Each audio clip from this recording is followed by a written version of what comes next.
From Columbia, South Carolina, WIS News 10 starts with developing news. Well, I think we had an interesting conversation there, but we continue to work through trying to find the way out of this. I firmly believe there are no winners in a government shutdown. We began our news at 11 with the latest on the potential government shutdown. That was House Speaker Kevin McCarthy speaking to reporters after a near 3-hour GOP-wide meeting. A federal government shutdown would have far-reaching impacts, ranging from delayed paychecks for federal workers to the closure of some national parks. And it's still unclear whether the House will agree on a plan to keep the government funded in the case of a shutdown. However, State House reporter Mary Green explains the impact on the more than 500,000 South Carolinians on food assistance. We have folks in the state who, need food, right, and need their benefits. In South Carolina, more than 600,000 people rely on two key programs to stock their pantries and refrigerators each month. SNAP, formerly known as the Food Stamps Program, and WIC, which is specifically for women, infants, and children.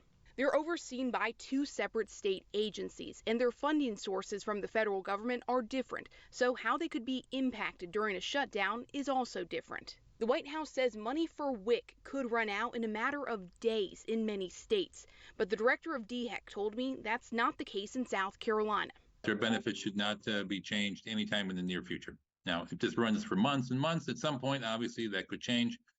But for now, I think we can reassure everyone that's involved with the WIC program that their benefits will continue. DHEC Director Dr. Edward Simmer says his agency staff has been preparing for a potential shutdown and should have enough money to carry them at least through October. If this runs 2 months, 3 months, I think we'll obviously have to see what we can do at that point, whether there's funds that we can reprogram. We will certainly do everything we can to make sure that benefits to the people of South Carolina are not interrupted. More than 90,000 South Carolinians rely on WIC benefits.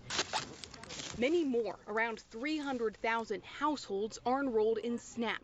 And last month, the Department of Social Services reports they received an average of $380 in payments. Its director says recipients will be covered through next month if the federal government shuts down. We've been assured that there will be benefits through October. Director Michael Leach says past that point, they're still working to figure out the answer as well. We continue to have conversations with the USDA, Food and Nutrition Services, to understand what potentially could be affected after October, and have been asking for some guidance around what that would look like. And both state agencies say if a shutdown were to extend past October and affect benefits, then they'd be in touch with beneficiaries and getting the word out to keep them informed on what would come next. Reporting from the State House, I'm Mary Green. It's also important to note that if there is a shutdown, payments for Social Security and benefits for Medicare and Medicaid will still continue. We had plenty of sunshine today, and that did help to warm things up. Officially, we hit 86 degrees here in Columbia, and with more sunshine expected for the weekend, so are some warmer temperatures. You can see we're going for a high of 84 degrees for our Saturday, 82 Sunday, and even into next week, low to mid 80s likely going to continue here across the Midlands. So some pretty comfortable temperatures. 82 is our average for this time of year, so you can see we're pretty much right around that number over the coming days, maybe just a little bit above that for your Saturday.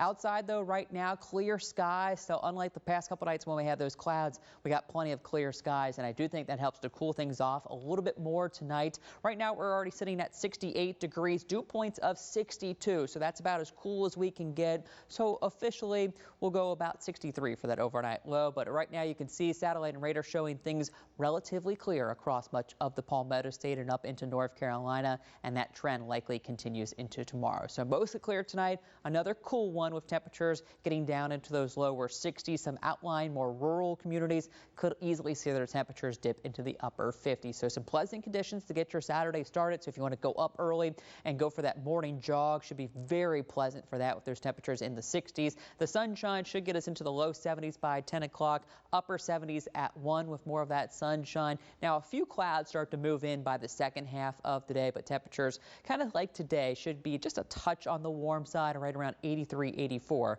for that afternoon high. So high pressure to our north is finally pushing that front and trough off out into the Atlantic. So it's going to clear things out, not only for us here in the Midlands and South Carolina, but a majority of the eastern half of the country. Looking at quiet and dry conditions, which is much needed across the Northeast, where they had been dealing with rainy conditions for much of the last week, thanks to the remnants of Ophelia just kind of hanging out in the Northeast and even bringing those flooding rains to New York today. High pressure then moves a little bit more to the south, really helping to clear things out and sending the jet stream way to the north. So a large portion of the eastern half of the country not only going to be dry, but dealing with some very comfortable temperatures for our Sunday and even into the start of next week. Sunny and dry, low 80s for us as high pressure continues to be in control of our forecast. Out in the Atlantic, we still have our two tropical storms, Philippe and Rina, continuing to spin out there. Now, Rina starting the weekend a little bit. That likely will fall apart here in the coming days. Philippe looks to just continue the kick a little bit longer right now. Winds 50 miles per hour,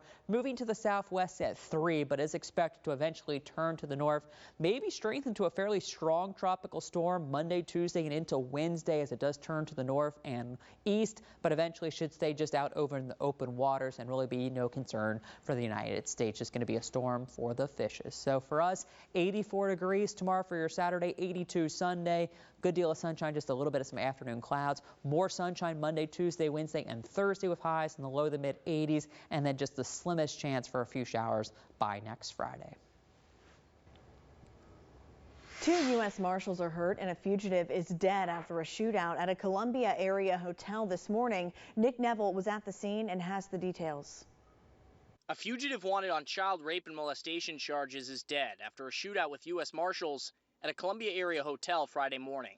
The U.S. Marshals say 78-year-old George Curtis, who fled the state of Georgia, shot at them as they were trying to arrest him at the extended stay hotel off Lake Murray Boulevard. Very surprised when I woke up this morning. I know it sounds cliche that it never happens to me, but, just to wake up and see that much chaos this morning. RCSD, Columbia Police, SLED, and the U.S. Marshals all responded to the scene. Court records show Curtis was set to be tried earlier this month on the child molestation charges. But he failed to appear, and a judge issued a bench warrant for his arrest. That search to find him led marshals to this hotel. Ryan Cox, a former prosecutor on the Curtis case, says the outcome didn't surprise him, given the evidence against Curtis. If convicted, he would have likely spent the rest of his life in prison, Cox said. It's something I would almost anticipate in these situations when a person has skipped bail and then are subsequently found by the United States Marshal's Office. U.S. Marshals Service says after shooting at Marshals, Curtis shot himself. One hotel guest describing to me the moment when he saw deputies outside his window with guns drawn. That changed the scheme of things drastically. Because then you do have that thought of, hey, did they enter the building? Not knowing they were in the building. That definitely caught me off surprise. Maybe a little worried. And that was Nick Neville reporting. The U.S. Marshals Service says both deputies are in stable condition. That was at last check with them earlier this afternoon. The South Carolina Law Enforcement Division is investigating the officer-involved shooting, which is standard protocol. For the first time, Lexington County deputies have made a charge under Gavin's Law. That's a law passed earlier this year to combat sexual extortion. Deputies charged a 14-year-old boy in Chapin with sexual extortion after they say that he threatened to publicly share doctored nude images of a female classmate. The boy was released to the custody of his parents and will appear in Lexington County Family Court at a later date. The sheriff's office says this is an issue that they're taking seriously and should know that Gavin's Law is being used as a tool to protect others from the threat of spreading explicit images, even if they're doctored. Well, we are following some breaking news on your News at 11 about a reported crash in Columbia. This is a live look at the scene of where this is taking place. And details are very limited right now. We are not hearing much from officials, but this is happening off of Avalon Drive and Bluff Road. This road is blocked off. As you can see, a heavy law enforcement presence there. We have been told by our photographer on the scene they did see a coroner on the scene, but again, authorities not confirming any details tonight. We'll of course keep you updated as we learn more. But stay with us because it's Jim Hudson Football Friday. WIS Sports Director Rick Henry will run through the highlights after the break. Stay with us.